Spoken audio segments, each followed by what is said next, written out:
Hello again, everybody, and welcome into the Take the North podcast along with Dan Wiederer of The Athletic. I am Mark Grote of The Score. We are both presenting from Haugh in Lake Forest Bears headquarters, where we have spoken to the coordinators today. Dan and I have gotten a brief glimpse of the practice, and I see, Weedsy, that you have made it to the coat closet where I have done some of my best Score broadcasts from.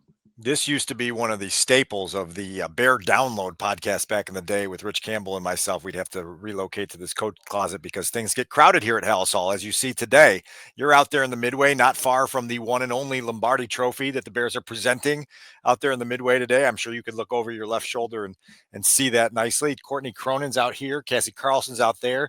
There's somebody upstairs in the studio. So you pick the coat closet, hangers and all. Well, I guess I should be pretty proud that I got I don't know, it's not a prime spot, but I am in the main atrium out here at Haugh where there's sure to be some traffic. Here if you need them. I've got a wheelchair over here in case you hurt yourself. We got all sorts of tools back here.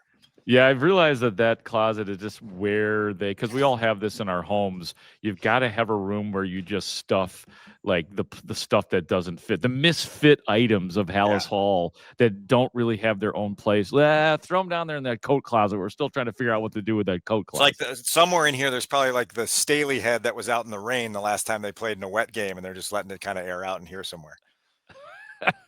Yeah, I like it. It's great that we could bring this sort of versatility to everybody. But the week moving right along out here at Haugh, the Bears' 4-game winning streak, of course, came to an abrupt halt.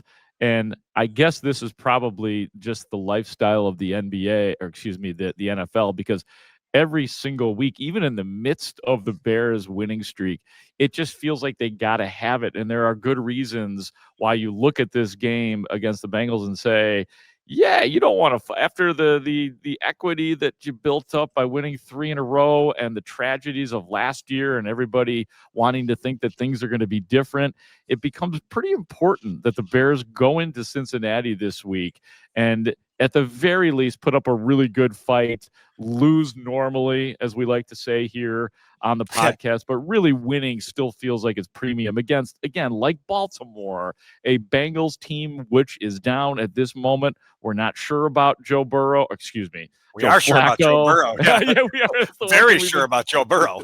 We've been sure about that for a while, but like last week with Lamar Jackson, and of course, Flacco had his time in Baltimore as well.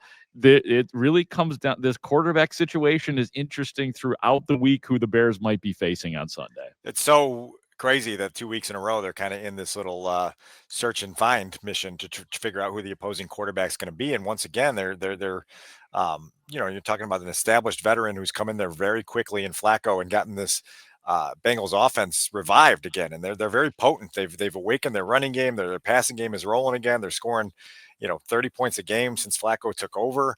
And the option B is Jake Browning, right? And it's just not as crisp when Jake Browning's in there. And so the Bears obviously, I think, would prefer the latter rather than the former, but they're going to have to take whatever test is there. I think that you were right that when you have gotten yourself above 500, the last thing you want to do is fall back to 500, right? Which was what a loss would do Sunday in Cincinnati. And so there's another opportunity here for the Bears to prove their relevance as a contender. And you hope they put their best foot forward. Dan, I have to ask you one question here before we get into our Take the North game spotlight, which we will do. There's one thing that you had put down in our, just taking people backstage a little bit. We put together a little rundown. We kind of discuss what we're going to talk about, but a lot of times Dan and I, we don't really talk to each other because we both have a lot of work. We're both being pulled in different directions out here at Haugh. You put something down here in our first, a new plea for deep breaths with some perspective. Will you add some perspective for me and the audience on what you mean by that? Well, I think you can add some too, because you probably experienced it even more than I did because you had so much time on the radio earlier in the week. It just felt like there was such a heavy level of anger coming out of the Ravens loss again. And, look, like we know why the season opening loss to the Vikings stung. We know why that horrible, horrible day in Detroit felt the way it did. But the 4-game winning streak, I thought, had created this sort of feeling in Chicago, like, okay, all right, we see direction, we see progress. And then when that progress wasn't linear, it felt like everyone freaked out. Now I get it. You lost to a Ravens team that was without Lamar Jackson. You missed an opportunity to get yourself to 5-2. But Grote, I'm telling you that if on the minute that I walked out of Ford Field in week 2, if I had presented you the prospect of the Bears being 4-3, headed to Cincinnati with a chance to play a Bengals team without Joe Burrow and possibly without their preferred QB2, who wasn't even there at the time, you would have signed up for that in a heartbeat, right? You would have said at 0-2, if I said, how about 4-3? Heading into week 9, you would have said, yeah, let's go. Let's get on that train and go there. And so I think everybody just needs to kind of take a deep breath, realize that the Bears did steal a couple wins in close games that bought them some cushion. And so you can take a little bit of a deep breath, understanding that this team isn't going to win all the games that they're supposed to win, and they're not going to lose all the games that they're supposed to lose. And so you just got to be ready for that ride. And I think this week's matchup is intriguing from that perspective, because it gives them a chance to get back on track and hopefully quell some of these vibes, which, you tell me, did you feel like they were stronger than you anticipated in terms of the sort of discontent that bubbled up? Yeah, I mean, of course, like you said it all right, that I would have taken the Bears winning 4 in a row and being 4-2 going into last week's game in Baltimore. Like, we talked about this yesterday, and like, I don't like the nasty nature, the confrontational nature. I love using the word caustic nature when it comes sometimes to interacting. And I don't even like, sports fans can get mad and pissy and all, because that's all part of it. We do that.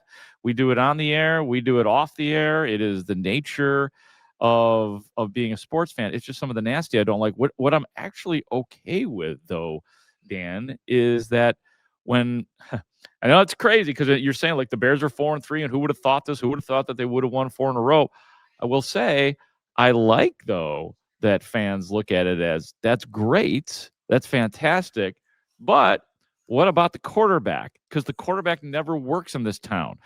Caleb's 2 predecessors, there wasn't linear progress either. It was up and down there. So Bears fans, you and I, Dan, have seen it all. So I allow for fans to be skeptical about this quarterback. And when they do see him slip back, even if it's part of progress, even if progress is not linear, and in this next week he could throw for 400 yards and everybody will be happy, I like that people are looking at it with that eye. If they can do it in a classy way, looking at it in that eye. They've won games, but everybody knows that what has to be good is the quarterback, period.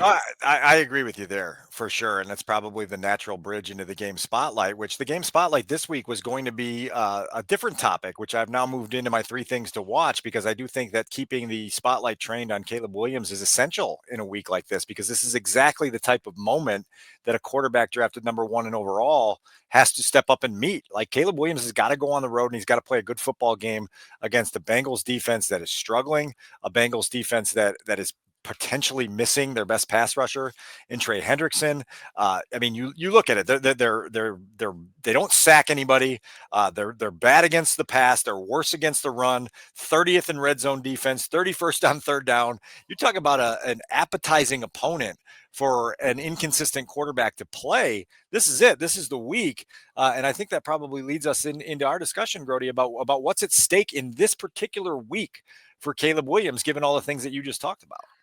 Yeah, and look, I have talked about it in this podcast. I talked about it on the score that last week I altered, I pulled a last second change on my pick. I said the Bears are going to beat Baltimore. And yeah, it had something to do with Lamar Jackson, but was in the back of my mind even when I made my pick on the Take the North podcast, which initially was that the Bears would lose the game. I was like, look at these defensive numbers of Baltimore. They are tyrannically bad, just like some of the numbers you read for the Bengals. And Caleb did not take advantage of it. That's fine. And as you said, we'll all have perspective. We'll all take a deep breath on that. But here's another opportunity for you. Here it is. And I'll give you even more numbers. The Bengals are 32nd in points per game average, allowing. Total yards per game, they are 32nd. Ladies and gentlemen, 32 teams in the NFL. Passing yards per game, they are 30th. Rushing yards, worse. They are allowing 32nd. The worst. So it's a must execute. You're right, Dan. I'm glad that this is our game spotlight because Caleb has an opportunity in this game to maybe do something similar to what he did in the Dallas game, which is still with a bullet number 1 with the 298 and the 4 touchdowns. You want to see more of that and get back up to a place that will calm everybody down. And I think that people need that. I need that. I still need to see that out of Caleb. No, and I get it. Look, like the Bengals just gave up 39 to a Jets team led by Justin Fields that was in complete disarray coming into the day, right? And they gave up a late drive that lost the game and all the things that go along with that. So there's opportunity here for sure. And I think when Ben Johnson sort of communicates urgency, it's for moments like this. Like you better be ready to take advantage of an opportunity that's there for you. I think when you zoom out and you start doing some of the big picture conversation on Caleb, it gets muddy, right? And it gets uncomfortable. And I think that's what you are experiencing more so than me being on the radio as much as you are. But it's there. It's this feeling of discomfort of people being like, what happens if the quarterback is truly not as good as we once thought? And so it's this question, Grote, that you kind of start with, have we reached a point? This will be Caleb's 25th career start where we have to start lowering the ceiling expectations that we had for Caleb Williams. And do we have to start adjusting where we think his floor is as an NFL quarterback? And that's where I think that's where it gets really uncomfortable quickly. And then I'll get into this in a second after I hear your response, but the comparison game takes over at that point. And that's where the discomfort it absolutely, it becomes exponential at that point. Yeah, well, I did say on the score, and as a one-liner on our 400th episode with Haugh, but we didn't have a chance to really go deep into it. I do think that if we're talking about changing expectations, I'll be honest. I mean, I think I've taken elite off the table. I think generational. We can stop using those words. However, for the Bears fans going crazy right now, I have not taken very good off the table, and there have not been many very good quarterbacks, and that again goes to the arm talent that we know he has. And guys with great arm talent, as long as it can be harnessed and coached and adjusted, those guys typically succeed and are in the league for a long time. So I'm there with that. But I'll admit, like, I can't sit here and knowing what I know, seeing what I've seen, to be like, yeah, I still think this guy's going to be elite. I think I'm taking that off the table. So that's off the table, but you've got very good on the table right I next do. to the vase and the Halloween candy. And I'm going to tell you what else is on that table. Bust is on that table. And I think that's really uncomfortable for people. And I hear people say all the time, oh, he's not going to bust. That's on the table. It's 100% on the table. I'm not saying it's the most likely outcome, but if you don't get a number 1 overall pick to his second contract, it's a bust. And there is nothing to say right now on October 30th, 2025, that Caleb Williams is guaranteed a second contract with the Chicago Bears. Production has to occur. No one is saying that the production has to occur Sunday or it's over, right? No one is saying that the production has to occur before Thanksgiving or it's over. Caleb's got this season with Ben to start to display direction. And so Grote, like the comparison game is annoying to me for several reasons. Number one, we'll go here on the record on Take the North and break news to people that Caleb Williams is not Josh Allen. Caleb Williams is not Jared Goff. By the same token, he's not Mitch Trubisky or Justin Fields. These are completely different quarterbacks in completely different situations. And so all these comparison games are silly. We also have basically copyrighted the cold tub time machine. We can take the cold tub time machine anywhere we want to go, but we can't change what happens where we want to go. So we can't go back to draft day in 2024 and pick Bo Nix or Drake May or Jaden Daniels for the Bears. The Bears have Caleb Williams here. And they've got him for 4 years, potentially 5 with an option. And then the contract discussion gets hairy from there. And so you have to figure out how to make the best of the quarterback you have here for as long as he's here. And that's the challenge that Ben Johnson's being paid $13 million a year to solve, right? And so part of solving it is in weeks like this against vulnerable defenses with a proven play caller who knows how to find weaknesses in even really good defenses. And so I think you and I both say that, like, we want to see an offense that looks like it's capable of being high powered against bad defenses.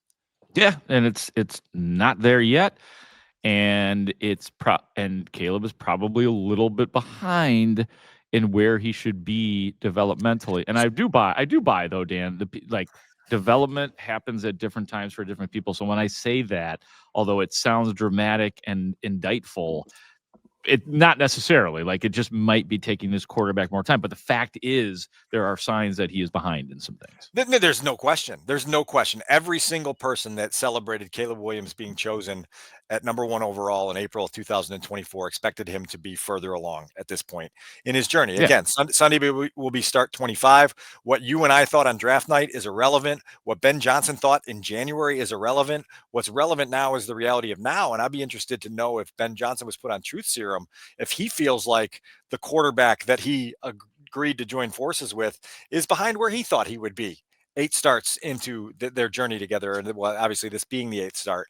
So it's all worth tracking, and we've got plenty more football left in this season to watch this thing go. And as I said on a different show, just get that roller coaster shoulder harness very tightly secured around your upper half and buckle in, folks. Raging bull. That's what you want to be buckled in on. It's time now for 3 other things to watch this Sunday, starring my podcast partner, Dan Wiederer. All right, I'm going to start in the obvious place, and this was going to be our game spotlight, but we're going to start with Ja'Marr Chase. The Bengals have a page in their game notes dedicated to statistical production milestones that Ja'Marr Chase has. You could spend about 3 hours on that page because there's so many bullet points and things to go through. I'm going to document some of them in a story I'm writing for The Athletic on Friday about the Bears' attempts to slow down Ja'Marr Chase. But Grote, he's got 70 catches this season. That's 16 clear of the next closest receiver, who's Puka Nacua, who's a very prolific receiver in his own right in LA with 54. Christian McCaffrey has 56 as a running back. And so you know where the football is going, particularly if Joe Flacco's playing. We talked to several people this week, 126 passes thrown by Joe Flacco since he became a Bengal, 54 of them to Ja'Marr Chase. Keep your eyes on number 1. Here's another little wrinkle in all this. There are people in this Bears locker room that have history against Ja'Marr Chase, and they know how good he is. Kevin Byard was on the opposite side of a playoff loss to Ja'Marr Chase and the Bengals in 2020. 2021. It was January 2022, the playoff game, and Kevin Byard was giving chase as Ja'Marr Chase caught a ball at the line of scrimmage and went 57 yards with a big reception early in that game. Al Harris, last season, the defensive backs coach here, watched Ja'Marr Chase go for 14 catches, 177 yards, and 2 touchdowns against the Cowboys. Dennis Allen in 2022 saw Chase go for 7, 132, and 2, including a game-winning 60-yard touchdown catch on the play that preceded the 2-minute warning.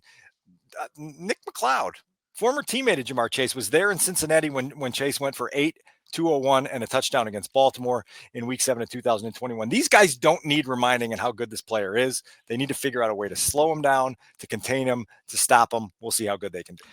Dennis Allen spoke out here at Haugh Hall today on the day that we're recording this on Thursday, and he is certainly not prone to hyperbole. He's more of a, let's give half an answer. Like I've seen it all.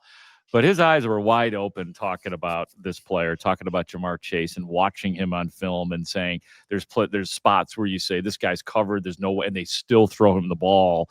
And many times he makes the play. So he is different. As you said, 70 catches, 720 yards, 5 touchdowns. And then, you got T. Higgins there as a nice option as well with 25 catches, 360 yards and 4 touchdowns of 14.4 yards average. One little footnote, Al Harris, the DB's coach here, I did remind him that Joe Flacco has been playing so long that Al Harris, who hasn't played a football game in 14 years, played against Joe Flacco once upon a time in the later stages of his career when he was a backup with the Rams and saw Joe Flacco throw for 3 touchdowns in the first quarter for Baltimore way back in the day. And so it tells you how long Joe Flacco's been around. And we know, obviously, that Chase is his number 1 target right now. There's going to be a lot of that going on. Flacco, man, like 3 or 4 to 5 to 6 degrees of separation with all sorts of guys and the stories of how young guys were in the league as well. Dan, penalties continue to be a big deal out here at Haugh Hall. How does that factor into 3 things to watch on Sunday? Yeah, well, I'll have you paraphrase in a second the exchange you had with Declan Doyle about kind of the inquest and the investigation into the penalty problems. The Bears have been penalized more than every single opponent they've played against this year, 7 for 7 in the games that they've played. That's a trend that has to stop soon. You hope it stops Sunday. We've discussed all year long how big a problem it is to be committing more than 9 enforced penalties per game. 64 enforced penalties against the Bears this year, 72 penalties total. Way too many. Bears got to get that total down. They've got to get it down quickly. And as we heard earlier in the week from Ben Johnson, he is most disturbed by the pre-snap violations, Grote. He says that some of the things, the pass interference, illegal contact, some things that happen in the course of action, that's the price of competing. But the pre-snap stuff drives him out of his skin. They've got to get that under control. Yeah, I mean, it was posed to Declan Doyle that the Bears are averaging about 2 false starts per game. And of course, he generalized it a little bit to Declan Doyle in terms of all the penalties that the Bears have had. And he told us so. They are giving us a little bit of substance. He talked about my back and forth with Declan Doyle, and that pertained to the fact that the Bears, or at least Declan Doyle, revealed that they are doing some things differently in practice. Now, they were pretty vague about it, but it sure sounds like consequences for when you make a penalty. And I don't know what they're specifically doing in practice in terms of that, but he also talked about, like, if we can't get things right, he kind of said another ambiguous sort of line of, then we'll have to try something different, which said to me, sit you down. And I don't know if there are specific players about whom he is talking, because you can't just sit down any player. That's not always the way it works at the NFL level. But if you are a young player who is making mistakes and continuing to make mistakes, then maybe there can be consequences. But I think the overall point is that they are like, they talk about how they looked at every single penalty. Obviously, they do that every week, and now they are comporting themselves differently in practice. And Declan Doyle was asked, "What are you guys doing?" He wouldn't answer the question, but it's nice to hear that something is being done of substance, other than you can't do that. Like, they are actually taking measures. What's been difficult is it's been such equal opportunity failure, right? Like, in the Baltimore game, they've got 11 penalties, 4 on offense, 4 on defense, 3 on special teams. They've got 10 different guys that commit them. So it's not just like one guy that you can point a finger at and say, this is the problem, we've got to get him out. The whole group has got to get cleaner in every possible way. And so, to Declan's point today, it's like, you have to figure out as coaches, are you coaching it properly? Are you putting too much on guys' plates to where they're then making mistakes? How do you get it cleaned up? And that's the process that they're undergoing here at Haugh. I would just love to see, in a football game as early as Sunday, the Bears being on the right end of the penalty battle, and we'll see if they can get that done Sunday. Dan, just a little bit of good news while we're doing this podcast. Injury report wise, the Bears getting guys back out on that practice field, as we saw out there, but we can't reveal until there is actual information coming out. Roma Dunze, DJ Moore, and Olamide Zaccheaus all returned to practice. They were all limited. Cole Kmet continues to be out there in a limited capacity. Tyreek Stevenson upgraded to full. So Tyreek Stevenson in full, making it feel a whole heck of a lot more like he's going to be able to play out there on Sunday. So just a little bit of breaking injury news here on the Take the North podcast. And Dan, I know you want to comment on that, and I know you got one more thing to share with us. Yeah, we'll go really quick, because I think that injury report means that we've got to get in the locker room here, if that means we're actually this over and we're going. We've got some people I need to talk to today. The last thing here on the list, the third thing to watch, is CD. We met him yesterday, CJ Gardner-Johnson, the new slot cornerback of the Chicago Bears. How quickly does he figure into the Bears' defensive plans? How prominently does he factor into the Bears' defensive plans? Can he bring him the edge that the Bears seem to be welcoming without crossing the line of being too edgy and getting them in trouble with what we just talked about with penalty problems? And so CJ Gardner-Johnson's role and impact on Sunday's game will be fascinating to keep track of. Yeah, it has been. It'll be interesting to see when we get in that locker room in a few minutes to see if he is chit-chatting it up with anybody. All right, guys, let's like we said, we're gonna have to kick it up a notch here. Look, it's a fluid situation on Take the North. That is, we are out here at Haugh Hall. We're gonna be having to get in that locker room in a few minutes, but it is time now for our best bet segment starring Adam Studzinski. The best bet segment is brought to you by FanDuel Sportsbook. Make every moment more. Mr. Studzinski, how are you? You apparently are in the category of Caleb Williams will still be elite. I like that. No, I think that it's still on the table. I'm not taking it off the table. Yeah. Okay. So anyway, I just disagree on that. We can, and that's fine. All good. That's all good. I wish you had more time, but let's get into it. Yeah. I'll just TLDR it. I just haven't seen anything to make me think he can't still be elite. Like Fair enough. Nothing worrisome enough to me to make me think he can't still be elite. That's the TLDR. Anyway, our bet of the week here for Bengals and Bears on FanDuel Sportsbook. So pretty simple this week. I'm looking at the Bears total points bet. The over-under for the Bears in this game is 26.5 points. At -120 if you're taking the over, -106 if you're taking under 26.5. Personally, and you guys will hear this in my prediction, I think the Bears are getting at least 30 in this game, so I will take the over. What do you guys think? Wait, the Bears number is 26, not for the full game. Just the Bears. Gotcha. No, that's a great one. Dan, go ahead. It looks like you were huffing and puffing and ready to go on this one.